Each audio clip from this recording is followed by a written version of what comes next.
Bonjour à toutes et à tous. Donc aujourd'hui, on va voir le Chipman Buzzer. Donc une petite mouche qui m'a été présentée par Sébastien de Cagnac et il m'a demandé d'en faire une petite vidéo. Donc cette petite mouche, le Chipman Buzzer, il est très utilisé, donc du moins c'est très utilisé en réservoir, mais aussi en rivière sur certains plats et certains petits torrents. Donc c'est parti. Là, je vais remettre le caméscope en distance et je vais vous présenter le matériel.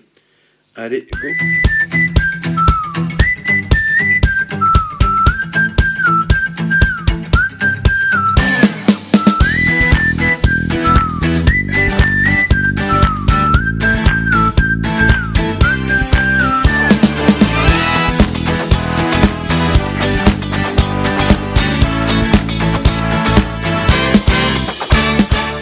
Alors, pour monter notre petit Chipman Buzzer, il va nous falloir un hameçon. Donc là, en l'occurrence, j'utilise les Arex en taille 16.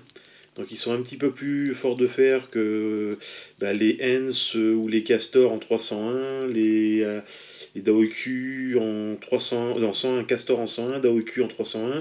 Donc ceux-là, les Arex sont un petit peu plus forts de fer et ils résistent plus facilement aux poissons de réservoir type arc-en-ciel, qui ont quand même du punch en réservoir. Et là où je pêche, ce sont des truites qui dépassent facilement les 60-70, donc avec des bébés de 2 jusqu'à 6 kg.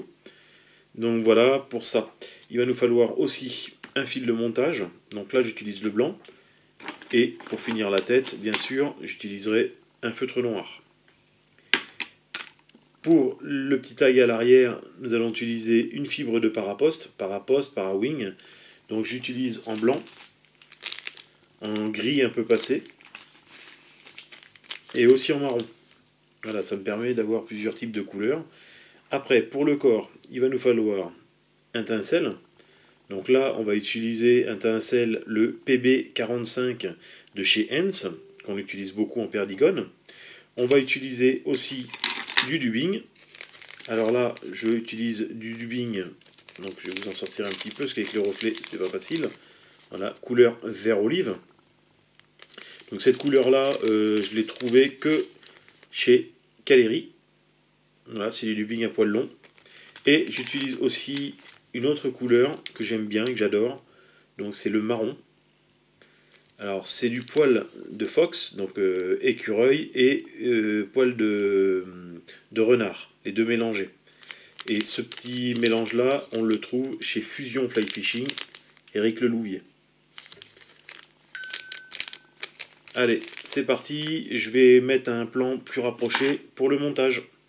Allez, à tout de suite. Allez, go. Donc je prends mon fil de montage, fil blanc 70 deniers de chez Ultra Treat. Donc j'emmène mon fil de montage jusqu'à la courbure. Avant, je coupe l'excédent, bien sûr. Là, j'arrive au niveau de ma courbure. J'utilise donc une mèche de paraposte, para-wing. Hein. C'est de la fibre hydrofuge synthétique, flottante. Donc là, on essaye de ne pas trop faire dépasser, ça sert à rien de faire gaspiller le matériel. Et là, on va ramener jusqu'au bout notre montage. On va déjà donner de l'épaisseur, vous voyez, à notre sous-corps. Ça évite de charger trop en fil et surtout de mettre un gros paquet de dubbing. Ça sert pas à grand chose. Les Chipman Buzzer restent quand même assez relativement fins. Donc là, on emmène bien jusqu'au bout, car après, on va redresser notre aile, comme ceci, en refaisant des enroulements par devant. Donc là, je reviens sur ma base arrière. En revenant, je prends mon morceau de tencel que je lui accroche tout de suite.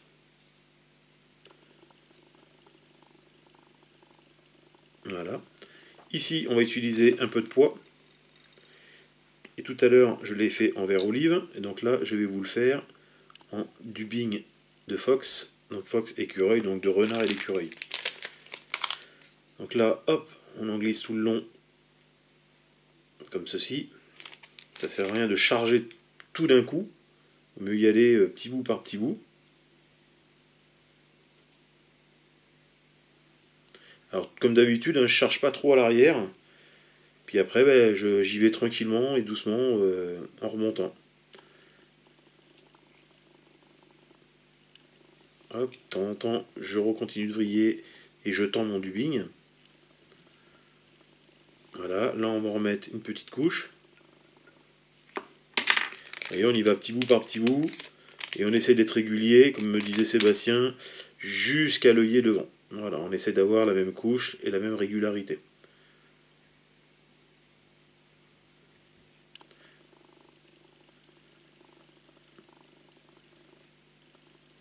Donc là, on emmène bien jusqu'à l'œillet derrière. Voilà.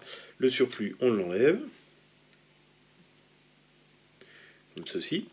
Ici, on va prendre notre dubbing, notre fil de tinsel, et on fait les enroulements en spire non jointive. On emmène, pareil, jusqu'à derrière l'œillet. Hop, on vient le coincer avec le fil de montage. On coupe l'excédent. On rabat notre aile vers l'arrière. Et là, on va dresser notre tête.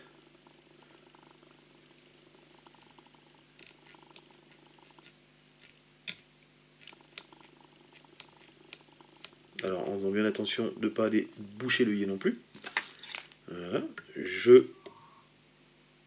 prends mon whip et je termine mon nœud final. On va prendre le feutre et on va y en mettre un tout petit coup. Voilà.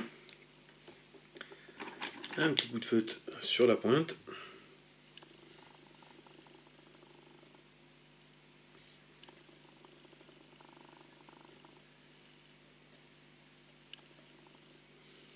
Comme ceci.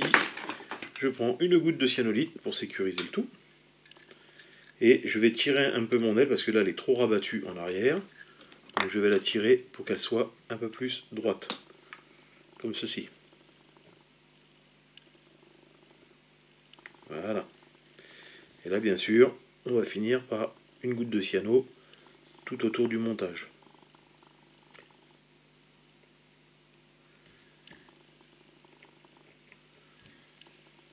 Donc voilà, et maintenant il ne reste plus qu'à donner le dernier petit coup de ciseau.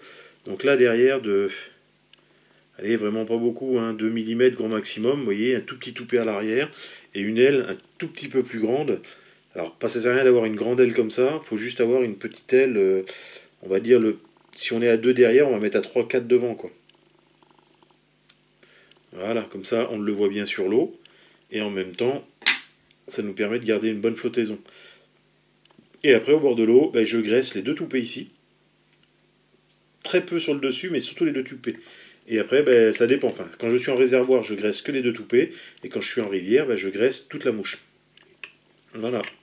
Donc voici le petit Chipman Buzzer, fait en poil d'écureuil, poil de lièvre, et puis poil d'écureuil, poil de renard. Et l'autre était fait en poil de lièvre.